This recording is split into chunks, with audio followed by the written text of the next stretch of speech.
Fala, gente, tudo bem? Esse é mais um vídeo da nossa série de mitologia grega relacionada com astrologia. Na semana passada eu fiz um vídeo sobre Jasão Velocino de Ouro relacionado com o signo de Áries e hoje eu vou contar para vocês o longuíssimo, super comprido mito de Teseu e o Minotauro, que está relacionado com o signo de Touro. Então vamos ver como isso funciona. E era uma vez, há muitos séculos atrás, um tadinho de um rei de Atenas chamado Egeu. Esse Egeu era um tiozinho tadinho, né? Ele sempre quis ter filhos, ele queria ter, né? Ele precisava ter, todos os reis precisavam criar descendentes e ele tentava e não conseguia.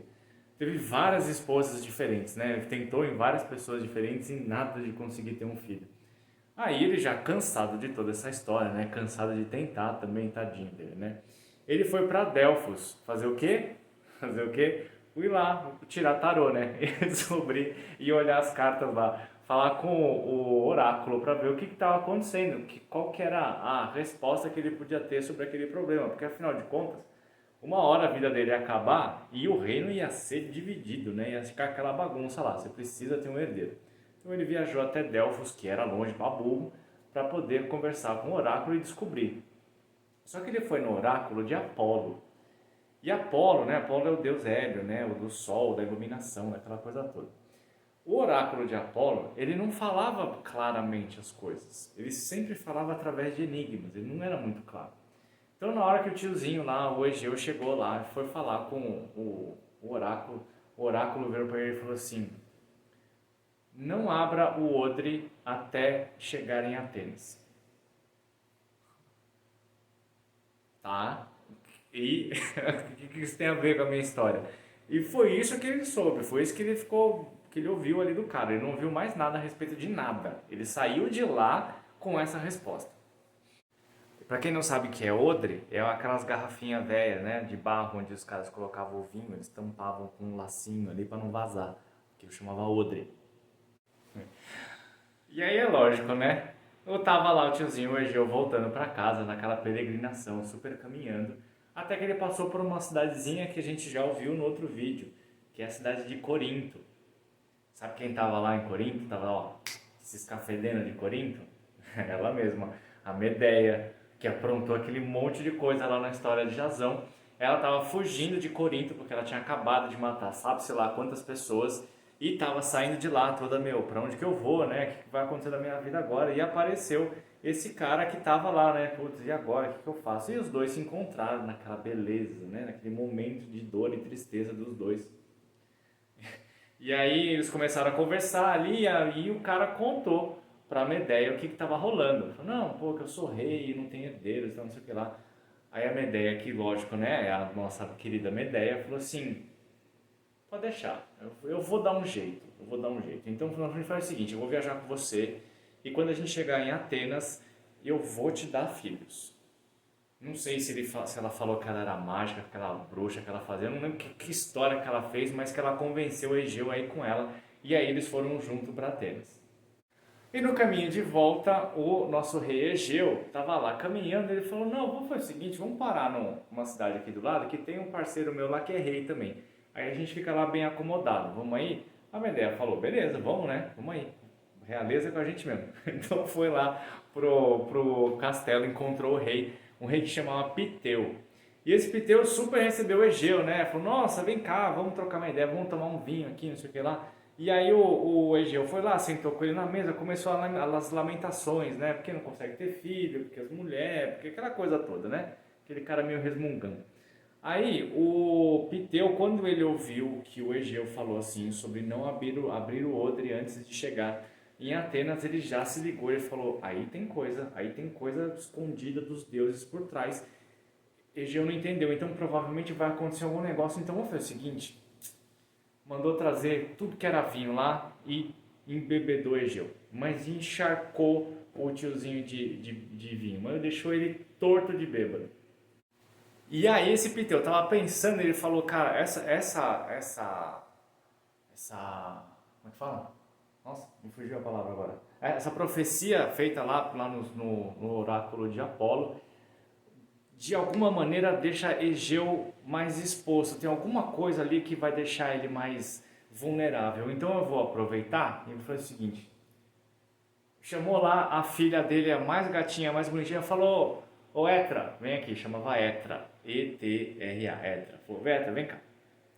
Aí foi a menininha lá, né? Toda essa falou: tá vendo esse velho aqui? Então, na hora que ele for dormir, você vai lá com ele, porque ele vai fazer um filho em você e a gente vai ser dono do mundo. Você vai ser mãe do rei de Atenas.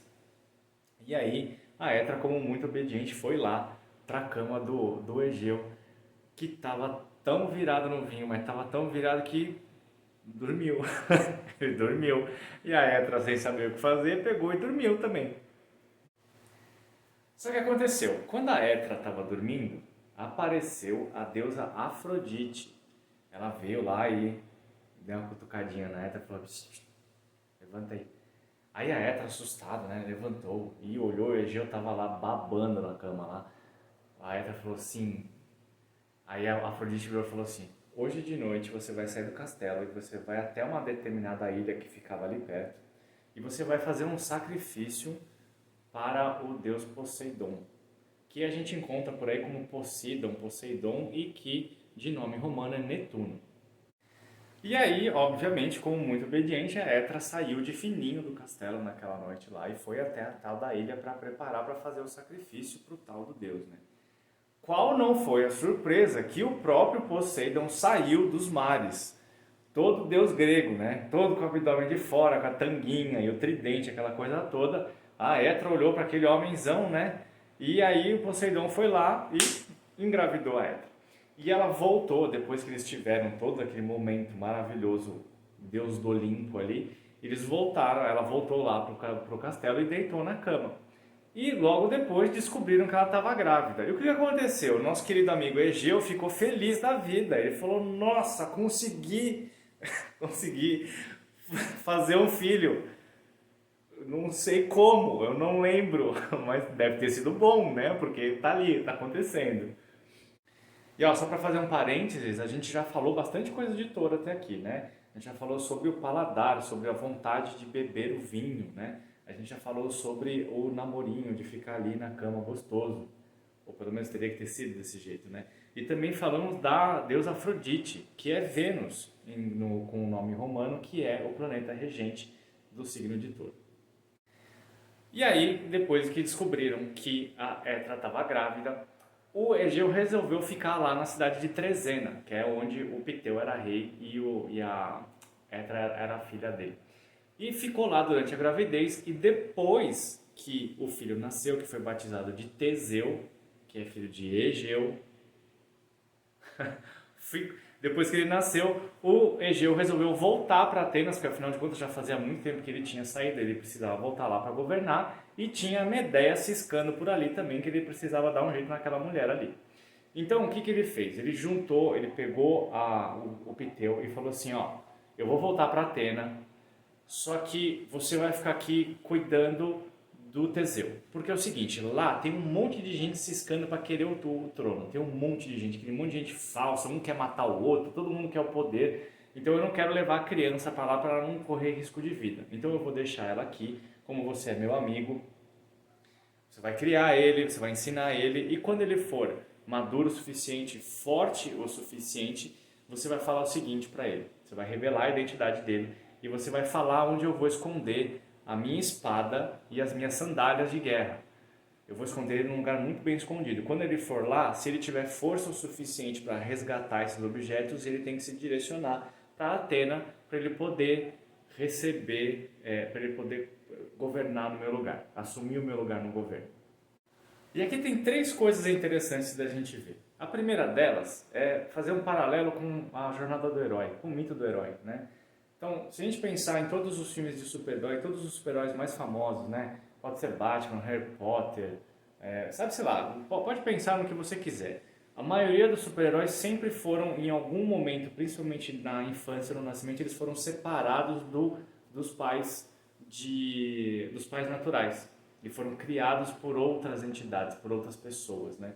Aqui, a maioria dos heróis gregos também são assim, eles são separados, né? O Aquiles o Hércules Teseu, já todos eles foram separados de alguma maneira, eles foram colocados para exílio para depois eles voltarem para o local de origem, né, para reivindicar seu verdadeiro lugar no mundo. A segunda coisa é o Egeu falar quando ele tiver força suficiente. Isso é uma coisa que a gente vai falar bastante, vocês vão ouvir eu falar bastante durante todo o mito, é sobre a força física. O local onde o Egeu escondeu as sandálias e as espadas era debaixo de uma pedra. Então, só ia conseguir levantar aquilo lá quem fosse muito forte, o que também é uma característica de touro. O signo de touro é um signo que é fisicamente muito forte, muito resistente. E a última coisa é o lance de vestir as sandálias de guerra, né? É um rito de passagem da infância barra adolescência para a vida adulta. É onde os heróis eles vão vestir os sapatos do pai, por exemplo, né? Para ele assumir qual é o verdadeiro poder dele, seguindo os caminhos, os passos do pai. E aí Teseu foi crescendo e como aquele negócio, né? Ele era filho de Poseidon, ele não era filho de Egeu. Então o bicho ficou forte muito rápido, né? Então quando ele tinha lá pelos 16, 15, 16, 17 anos, a Hétera chamou ele e contou toda a história. Falou, olha, seguinte, seu pai é esse cara aqui, quem será que ela falou aí? E você tem que ir até Atenas, recolher o seu reinado, e você pode fazer isso, e você vai fazer isso com direito, depois que você pegar essas coisas que estão escondidas aqui. Teseu juntou toda a coragem, jovialidade dele, toda a força, né, de empolgação do jovem, foi lá e levantou a pedra. Tacou a pedra longe, pegou a espada, pegou a sandália, juntou as coisas e falou, mama, tô indo lá buscar meu reinado, depois parece lá pra gente tomar um café. Aí ela falou assim, beleza, só que você faz o seguinte, tava a Hétera e o Piteu, né? Falou assim, Netinho, faz o seguinte, Netinho, né? O bicho tinha 6 metros de altura. Pra ir pra Atena, pega um barco e vai em linha reta aqui que você chega, tipo, em 2 dias você tá lá. Aí o Teseu, como um bom taurino, né, falou assim, não, eu vou por terra. Aí ela falou, não, vai, por terra você vai levar 1 mês, vai por aqui que você vai levar 2 dias. Não, eu vou por aqui, eu quero ir por aqui. Aí já começa a mostrar a teimosia de taurino, né? E eles falaram, vai por lá. E ele falou, no final das contas, ele falou, não quero saber. Eu vou por onde eu quero ir, vou lá por esse caminho aqui e foi. Que é uma outra representação de touro também, né? É a teimosia, a determinação de meter na cabeça, vou lá fazer aquele negócio lá. E a outra coisa é o caminho por terra, pelo firme, pelo concreto. O touro é o signo do elemento terra, então ele vai pelo concreto. Não tem esse negócio de ficar navegando, não. Vamos por aqui. Mesmo que seja um caminho mais árduo, mais longo, o touro tem a força física, a resistência física de conseguir viajar, de conseguir lutar por objetivos mais a longo prazo, né? Então, essa é uma característica bem forte de touro. E foi lá Teseu seguindo pela terra, pela costa. Só que acontece, né? Naquela época, tinham muitos desafios. Eram muitos monstros e muitos bandidos pelo caminho, né? Mas era um monte mesmo. Teseu tem nossa, não sei nem quantas histórias que tem pelo caminho aí do que ele enfrentou. Vou contar para vocês algumas que também estão muito relacionadas com esse signo de touro. E o primeiro desafio de Teseu foi um bandidão muito do malvadão que era manco, ele não tinha uma perna. E se encontra algumas versões diferentes, né? Uma delas fala que ele tinha uma muleta de bronze que ele usava para matar as pessoas. A outra é que ele tinha uma clava. Manja uma clava, aquela coisa, tipo o Capitão Caverna ali, sabe? Que os homens da caverna usavam para dar na cabeça das mulheres ali. Então, aqueles desenhos, aquilo é uma clava, que era de bronze. E aí o Teseu se encontrou com ele, rolou aquela treta e eles brigaram e Teseu, óbvio, como era forte descomunalmente, ele acabou subjugando o tal do bandido lá e pegou a clava e deu-lhe na cabeça e partiu a cabeça dele em 1000 pedacinhos. E aí ele assumiu, ele pegou essa arma para ele. E, inclusive, durante vários outros mitos, ele usava muito mais a clava do que a espada, que também é uma característica mais taurina, né? Que é uma coisa menos...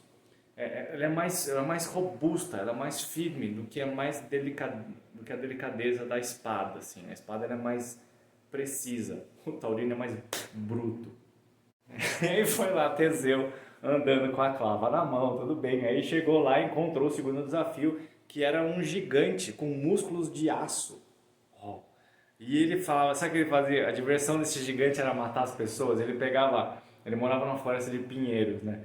Aí ele pegava as pessoas, punha na pontinha do pinheiro, puxava assim, plum, soltava a pessoa e ia morrer lá longe. Se não fosse assim, ele amarrava a pessoa em dois pinheiros e envergava até a pessoa rachar no meio. Bonzinho, né? Um amor de pessoa. Aí ele foi tentar fazer isso com o Teseu. Óbvio que não deu certo, né? O Teseu ele foi querer fazer. Ele falou assim: ah, você faz isso com as pessoas, eu vou fazer com você também. Ele pegou, pôs o cara humano lá no pinheiro e puxou o pinheiro com tanta força que quebrou o pinheiro no meio. Aí não deu certo, no primeiro não deu certo, ele foi fazer o segundo método, né? Amarrou o cara nos pinheiros lá e abaixou dois ao mesmo tempo e rasgou o tal dos cínios no meio. E aí Teseu foi andando quando de repente chegou no momento em que não tinha nada, tudo desolado. Era uma planície assim completamente destruída, não tinha nada. Ele continuou andando e ele descobriu o mistério daquilo lá, né? Havia uma porca gigante, porca, era uma porca, sabe aquelas porcas rosa, gigantesca, que destruía tudo que tinha por ali. Aquela porca era uma feitiçaria de uma bruxa malvada que morava ali perto. E a porca foi e atacou Teseu. Ah, Teseu não teve dúvida, né? Só que dessa vez ele pegou a faca não, a espada. Ele pegou a espada e cortou a cabeça da porca gigantesca lá e acabou com essa história. Continuou andando. E aí ele continuou andando e ele deu de cara com um bandidão que era pra lá de esquisito, né? O cara era muito excêntrico. Ele emboscava as pessoas ali e falava o seguinte: eu não vou matar você, mas você vai ter que fazer um negócio pra mim. Aí a pessoa, nossa, não, tudo bem, eu faço o que eu quiser. Ele falou, você vai ter que lavar os meus pés. Oi?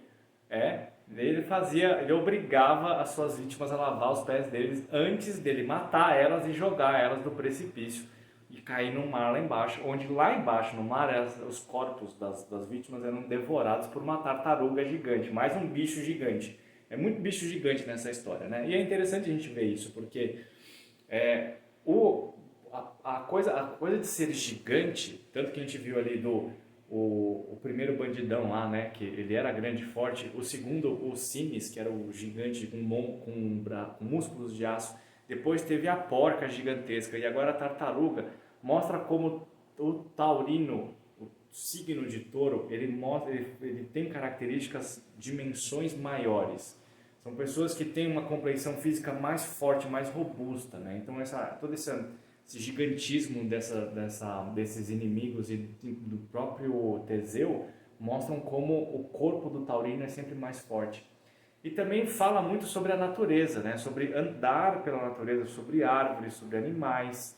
Né? Então também está muito ligado com o signo de touro, que é muito ligado com animais e com natureza. Aí, cara, e tem muitas outras histórias, muitas outras.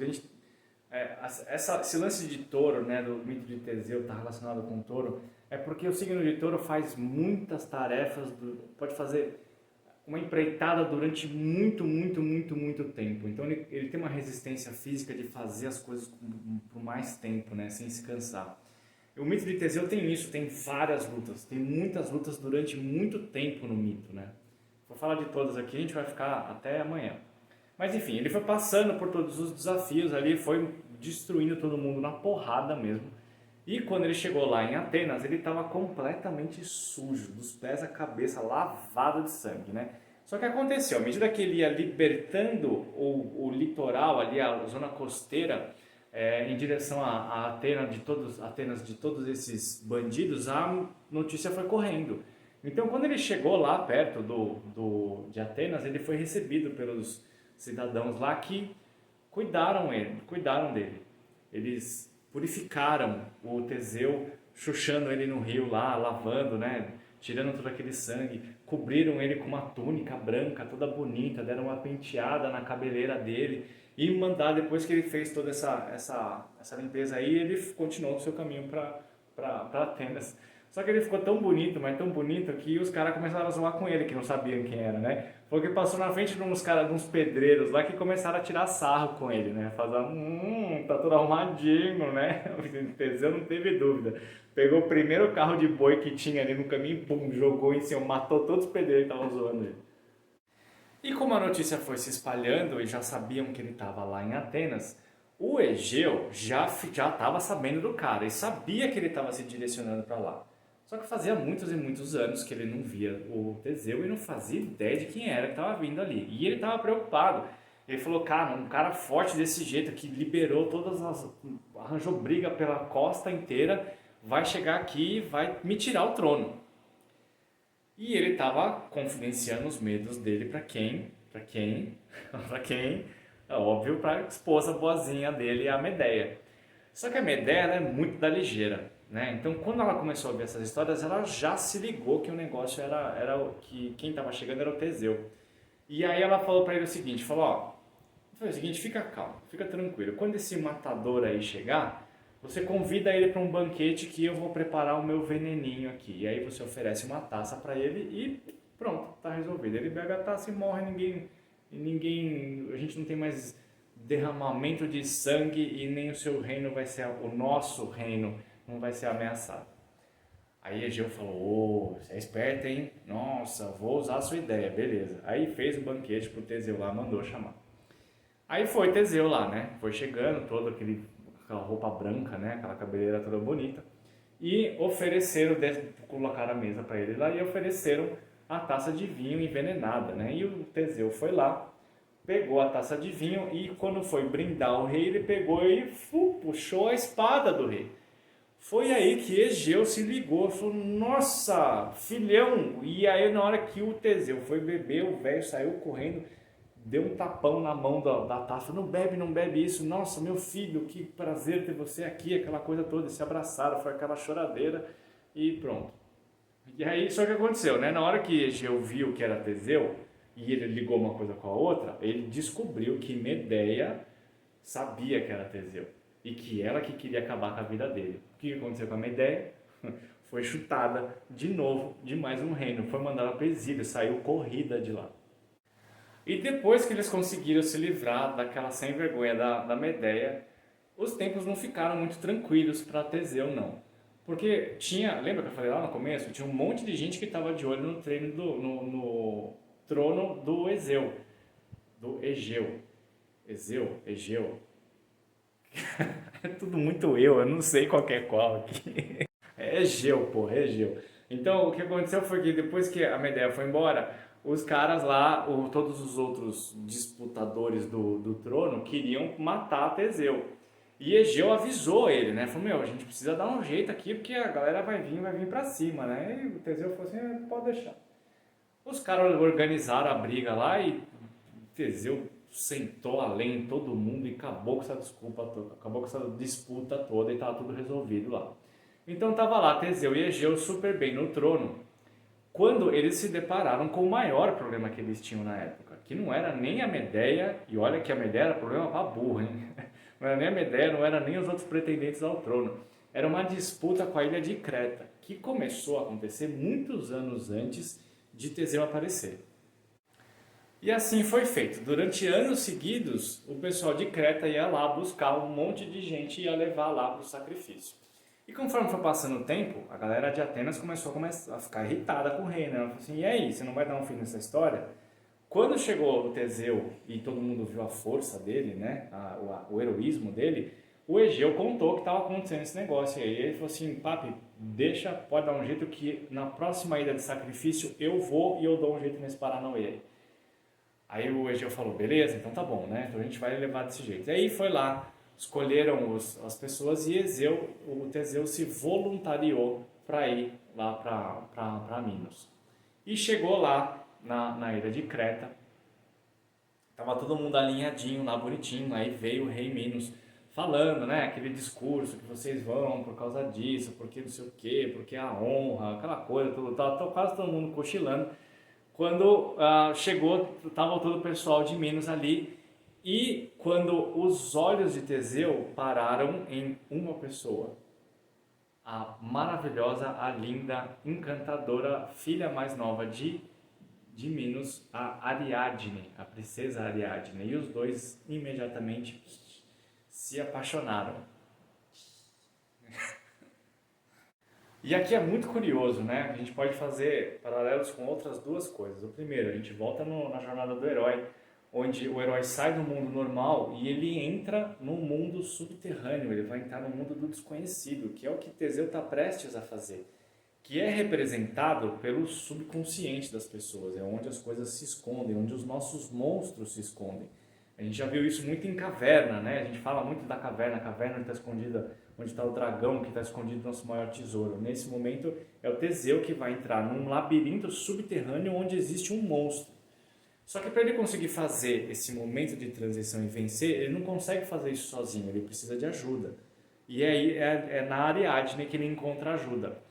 Nesse ponto a gente tem duas vertentes, né? Uma delas fala que a Ariadne dá um novelo de cabelos dela, em que ele vai andando e vai soltando pelo labirinto até conseguir, para poder achar o seu caminho de volta.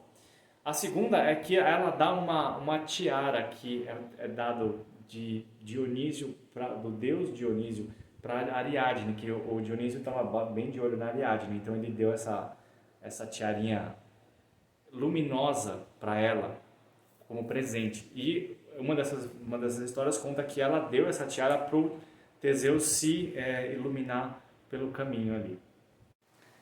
E aí foi lá Teseu com a tiara ou com o novelo de cabelo de Ariadne para dentro do labirinto, para dentro do subconsciente, para o desconhecido, para onde existe um monstro. E foi ele lá procurando as coisas e conseguiu achar o Minotauro e matou o Minotauro, conseguiu ganhar ele. E aqui, só um parênteses que eu preciso contar a história desse Minotauro, que é no mínimo esquisita. Esse Minos, ele não era rei de Creta à toa, ele meio que comprou o negócio, né? Porque ele tinha 2 irmãos e os 3 estavam disputando poder ali. E o que o Minos fez? Ele chegou uma hora, ele foi para a praia lá e foi oferecer um sacrifício para Poseidon. Poseidon, hein? Que é o mesmo de lá de trás da princesa Etra, que é a mãe de Teseu. O que aconteceu foi que o Minos foi lá e ofereceu um sacrifício lá para Poseidon, e no meio do caminho ele falou assim, pô, cara, você podia dar uma força aqui, né?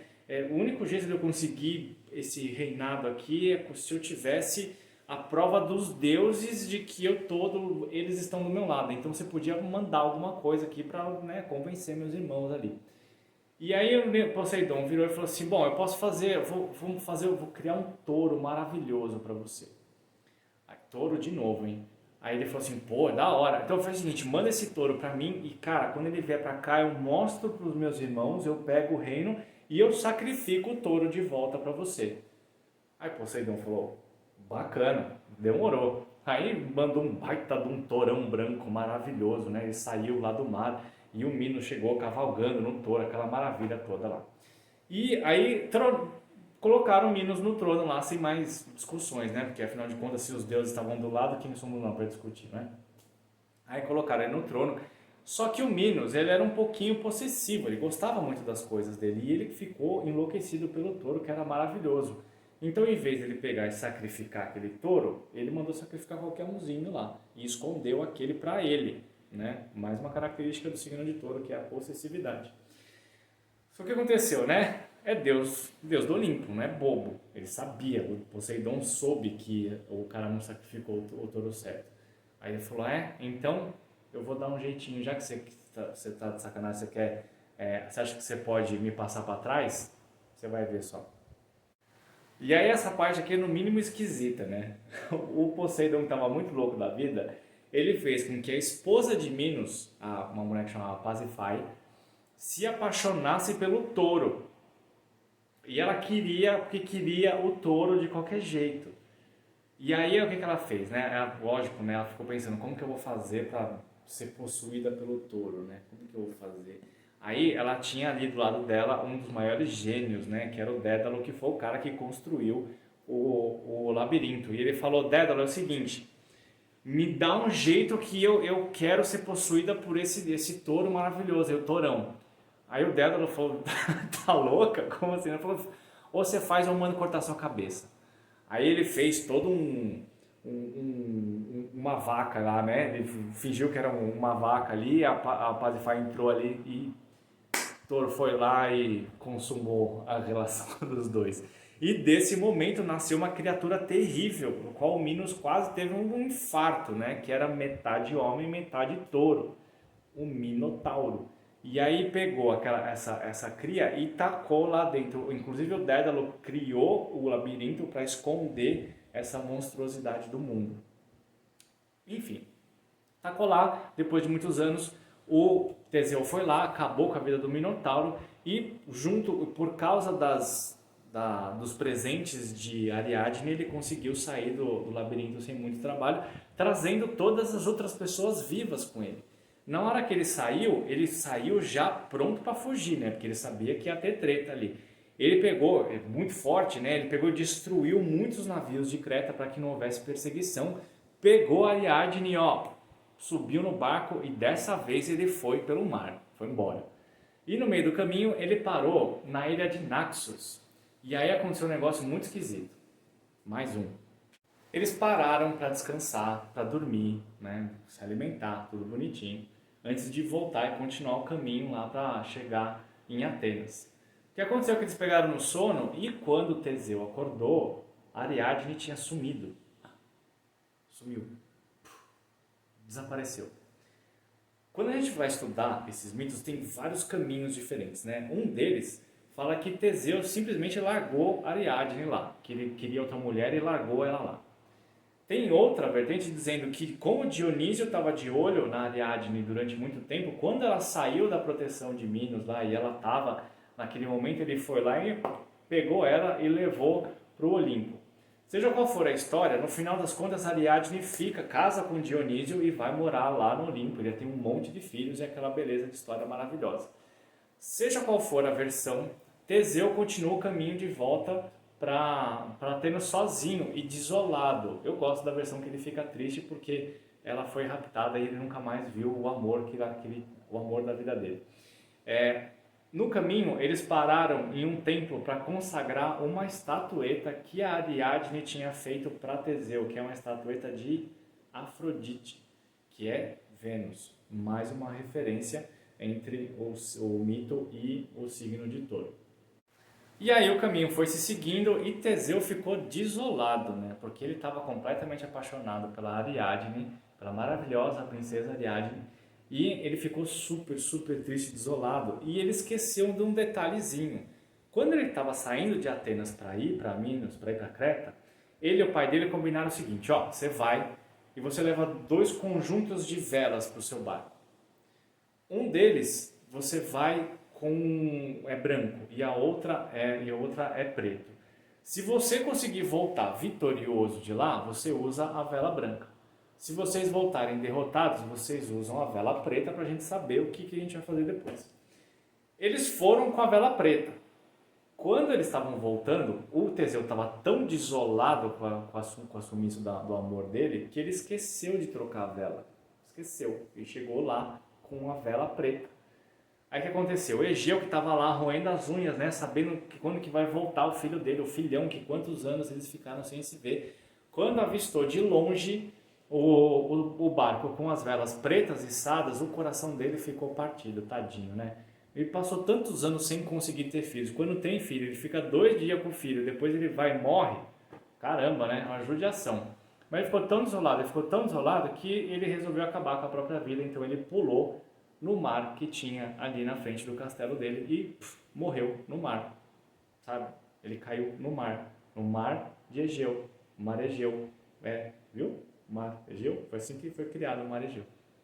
E aí quando Teseu chegou de volta lá, ele falou, porra, mas essa?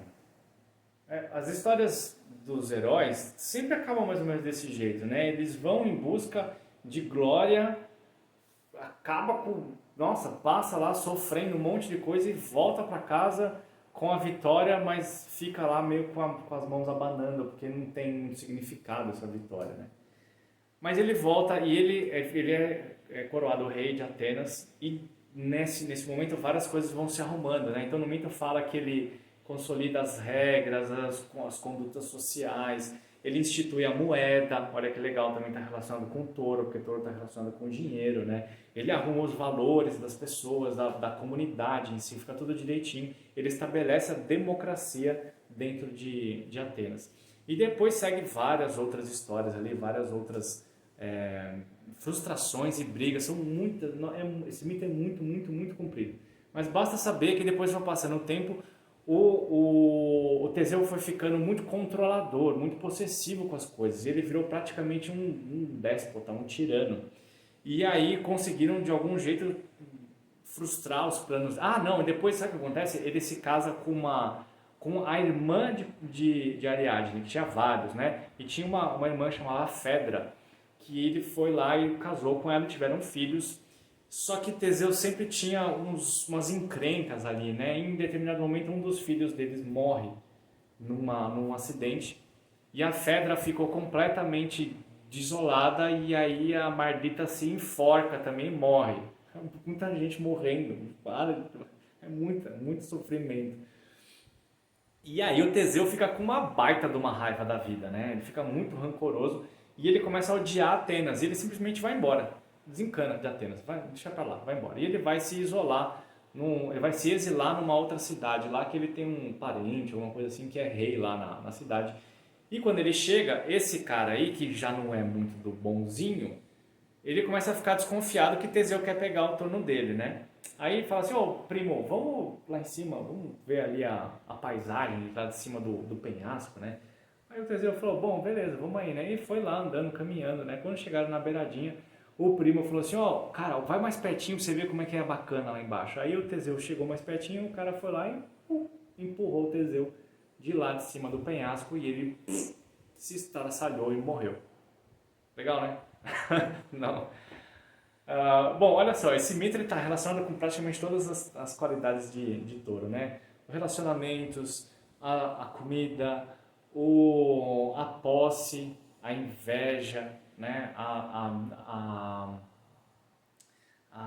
possessividade pelos objetos, pela força física, o tamanho das coisas, tudo muito grande, né? Principalmente pela força física e determinação de passar por tantos objetivos, por tantos desafios, que são muito característicos do signo de touro. Certo? Então, esse é Teseu e o signo de touro, Teseu Minotauro e o signo de touro. E no próximo vídeo eu vou falar sobre os irmãos gêmeos Castor e Pollux, que fazem referência ao signo de Gêmeos também. Então, até o próximo vídeo.